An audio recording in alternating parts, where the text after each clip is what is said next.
I'm going to ask to come on stage now Melaine Brooks. Melaine is Media and Communications Coordinator for CARE International in Geneva. And here's the conundrum from Melaine's point of view. As one of the world's leading aid agencies, she has to achieve a balance with what she would like to do, with what she can do, can afford to do. And she's also honest enough in our prior summit discussions to say, we don't have the answers yet. That's why I want to come. Welcome. Okay. Thank you very much. I am very humbled to be in front of a room of all of you. I've been participating in all of the discussions so far, and it's very clear that we've got a lot to learn. As Barry said, my name is Melanie. I'm the head of communications for CARE International. Previous to that, I was a journalist before moving into the NGO sector, and I've now been doing various aspects of media and communications with CARE International. And I hope to learn a lot from you. Before we start, I won't be offended, but how many people have heard of CARE International? Show of hands. Oh, I love you. Okay, even if you're lying, that's great. But I'm going to give you a treat. I know that we're heading into lunch. People are starting to lag. I'm going to show you my favorite video from CARE International. So.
So going to some of the key messages tracking that we were just talking about, there were some in there. That kind of sums up what CARE International is.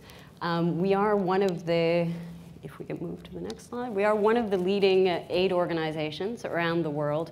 We've been around for a long time. We've got a strong history and strong traditions. But despite our size, we actually have a very small comms team. So when I joined CARE, which is now 9 years ago, the approach that I encountered when I started was, well, we have really good programs, so why do we have to tell people what we do? And yeah, kind of shocking. We've made some progress since then, but it's very much program driven. So from the communication side, what we need to do is to convince the organization how communications can help those programs, how communications can support what we do. So some of our goals here are to raise awareness of the issues that we want to talk about, obviously. So ideally, I'd like to get CARE's name in the paper, but one of my #1 goals is to get these issues in there. Goal #2 is to get CARE's name out there, raise awareness of what we do. And then goal #3 would be, hopefully there's some action out of that. So that would either be an advocacy ask or some kind of fundraising approach.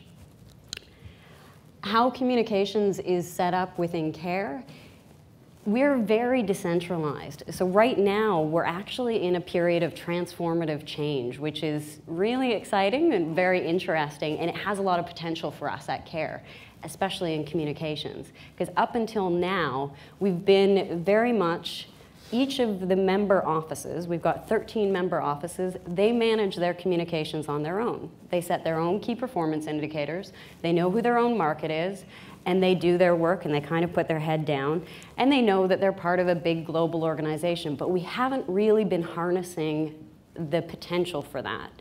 So now what we're hoping to do is actually be working more together. In the past 4 years since I've gone to the Secretariat, for example, we've made huge progress in terms of knowledge management, sharing information, sharing things like this video, which was done by our member in CARE USA, and prior to 4 years ago, would have stayed in CARE USA. It's now been translated into every one of our member languages. It's used in all of our offices. It's a small thing, and you guys are probably thinking, wow, well, that's common sense. Yes, it is, but we didn't do it before. So now what we're trying to do is take that even further. And one of the next things on our list is media monitoring and evaluation and impact. So it was something that's kind of been bubbling up a bit, and we need to do that better. And then when I got the call from Barry, I was like, well, this might put this on the top of the agenda for the coming year. And we actually just came out of a communications meeting a couple of months ago with all of our communications and marketing and fundraising directors, and advocacy actually.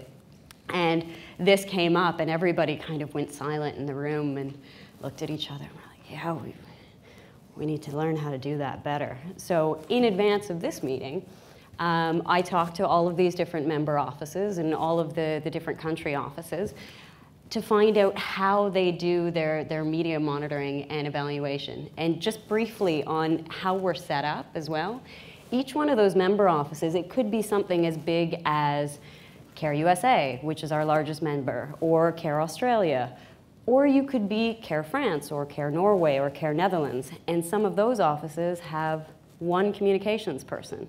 So yesterday I was in the social media session in the afternoon, and somebody at the, sorry, I'm making a reference to somebody, but she was saying, oh, just give that to the digital team. And I was like, oh, right. We don't have one of those in every one of our offices. So, I mean, when I used to work at CARE Canada, this was 9 years ago, I was the digital team, I was the PR team, I was the media relations team, I was the information management team. And there are still offices that do that today. So what we really need to do, considering our limited resources, is figure out how to get all of those people the skills that they need. And what I'm hoping is that because we are a global organization, because our organization now is leaning more towards sharing resources, pooling resources, that there's somehow, with all the amazing brains in this room, that I can find out a path forward to try and help those smaller offices and learn from the bigger offices so that we can do this across the board. Some of our public engagement, you just saw the I Am Powerful campaign across on the right. CARE is not a fly in the eye kind of images organization. When we try and raise money or raise awareness, we try and show people that are resilient and that can take control of the situation if only they had a few extra resources. So that's something that we want to make sure that we get out there. Walk in Her Shoes is a campaign that started out of Australia, is now going around the world. International Women's Day, because we have a focus on women. We fight poverty and respond to disasters by empowering women and girls. So International Women's Day is something where we've been really talking about in terms of, I hate the term own that space, but how do we partner with other like-minded organizations to really bring awareness to women's issues on International Women's Day? And that's something that we do struggle with.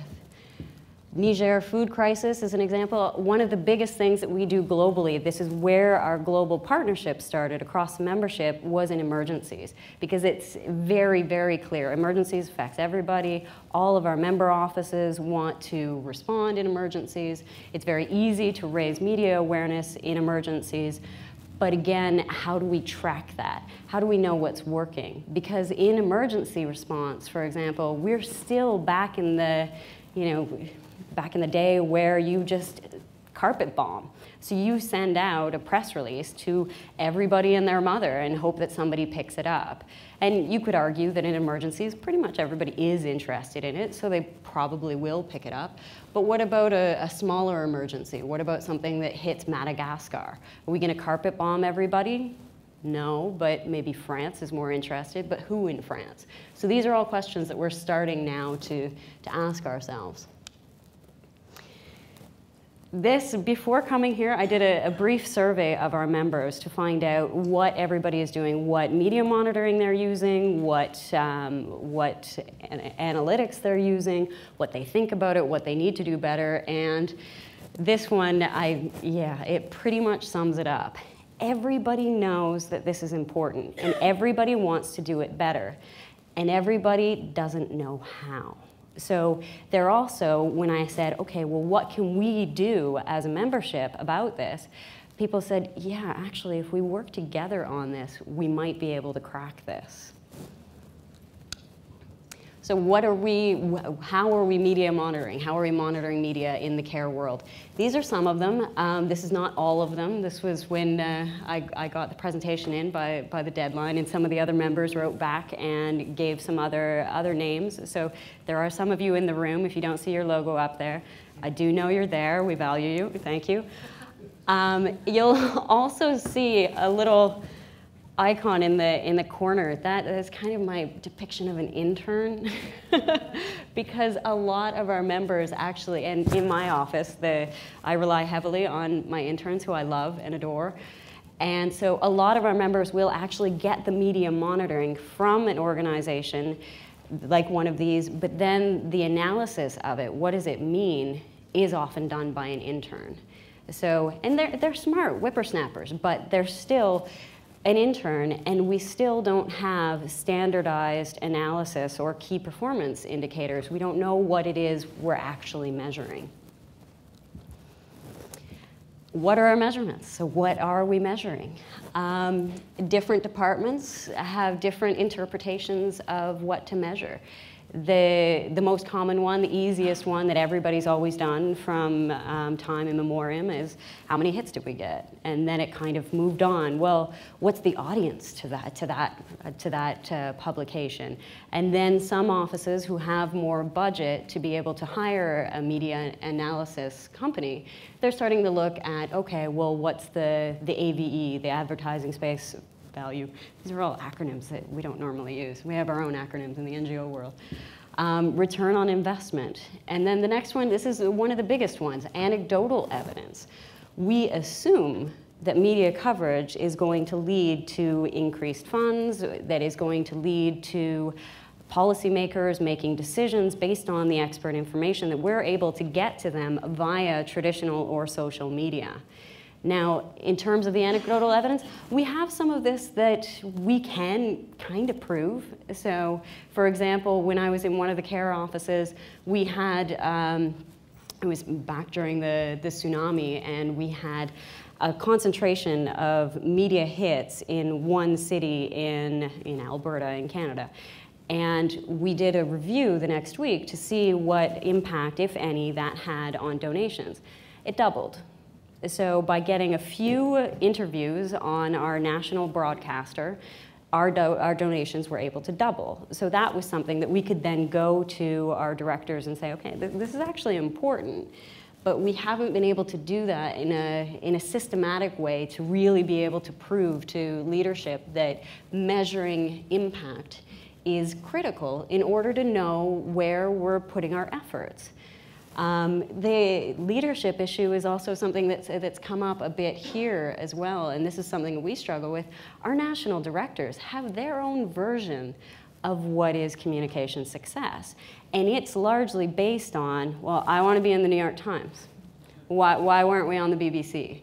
Why weren't we on the front page of, oh, well, just write an op-ed and get it into the International Herald Tribune? Okay, why didn't I think of that?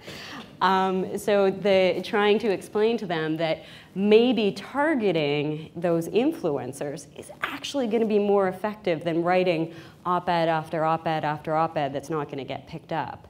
So what we need as well is really that ammunition to be able to, that evidence to sit them down and say, okay, let's have a discussion about this. Let's talk about how we really are effective in our communications. And then market share compared to our peers. The previous presentation talked about comparing to our peers. Not all of us do this. We can tell because we track the media, we read the media, but it costs extra to use those extra search terms, for example. So most of our bigger members do this. Some of the smaller members do not. Our most successful one, actually, is Australia, and they use, I believe, media monitors. And they're actually the member as well that probably puts the most resources towards this, but I was amazed with the quality and the depth of their analytics compared to other members. So and they've done that. Traditionally, they've got really strong support from their leadership as well. Tracking social media, I've enabled this a brave new world. I know that social media has been around for a long time, but in the NGO sector, at least in our organization, we're really still trying to figure out, oh, did that work? Oh, people didn't like that. Okay, let's try something else. Oh, did that work? I don't know. And in our organizations as well, like the speaker from Microsoft mentioned, is a lot of people still want, well, how many Facebook users do we have? And they want more, and don't necessarily accept that more doesn't necessarily mean more, that we really want those quality people. So we want to know who to track, how to track that. Right now we're using a lot of free measurements, Google Analytics, Flickr stats, YouTube stats, etc. But there are all these different measurements and all these different tools that's kind of scattered across the board. I know that there's no silver bullet, but we're also wondering there's got to be a more systematic way that we can be doing this. And then with limited resources, we really do need to know where to concentrate our efforts. Our key challenges: cost. We're an NGO. We don't have very many resources. I'm just talking about CARE right now, but I could probably be speaking for a lot of other charities. We want to do this, and we don't expect a gold standard. We know that we've got limited resources, but there must be a way that we can just start somewhere. Time. Again, the amount of time required to look at those analytics and decide where to move forward with it. And unfortunately for CARE, I did a little word cloud for you to give a visual representation of a media monitoring search for us. It's really hard. Healthcare, car care, care for the elderly, take care, care of. Yeah, we do a lot of filtering, and again, I apologize to all of the media monitors that work for us that have to do this, because I understand it would be very challenging. But it also means that we can't just, like Oxfam, do a Google search. It's not that easy for us. So next steps. Is a global solution possible? Should we even be looking at that, or should I just leave my members to their own devices and say good luck to you? No, okay, thank you. I'll be talking to you after. Right now, we've got, after this presentation, so thanks to all of you and thanks to Barry, you bumped this up onto our agenda. So we've now put this on next year's annual operating plan. How do we do this? So that, step one, very big step, very happy. Although it's my job now, so. We're also looking at doing a global social media strategy, because all of our members are doing their own thing and they're all learning on their own, and we're not necessarily sharing that. We do a great job of sharing information and sharing lessons learned based on what we've done on traditional media, but on social media, not so much. So we want to move forward on that, and we're hoping that the budget gets approved. We're going to have the possibility of hiring an external consultant to help us with that. Also, as I said, a lot of our members are looking at economies of scale, pooling their resources together, so that's a positive step forward. If we can put that together, then we may be able to move forward. And I just listed some of the things that some of our members have mentioned, and Barry actually pointed out to me in my original version of this, I had listed something that apparently was widely discredited a couple of years ago. So it's another indication that we are really in the early stages of finding out what measurements, what analytics we really do need to follow. So our questions: how do we improve?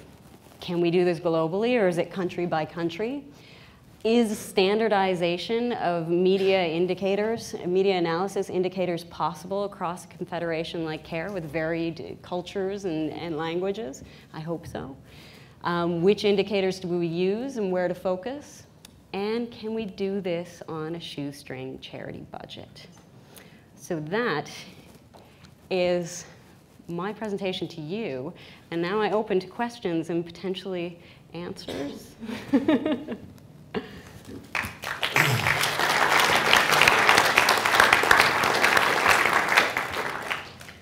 So who has the first idea towards pushing CARE forward? Or question? Any questions? Okay. Oh, yep. You said your name was a big issue. Would you consider rebranding to something like CARE International and trying to push that as a new name for the organization?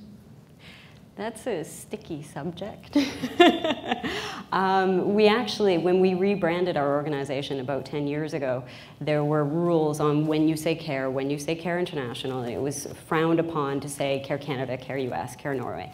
Everybody ignored that, and people say CARE Norway, CARE US, etc.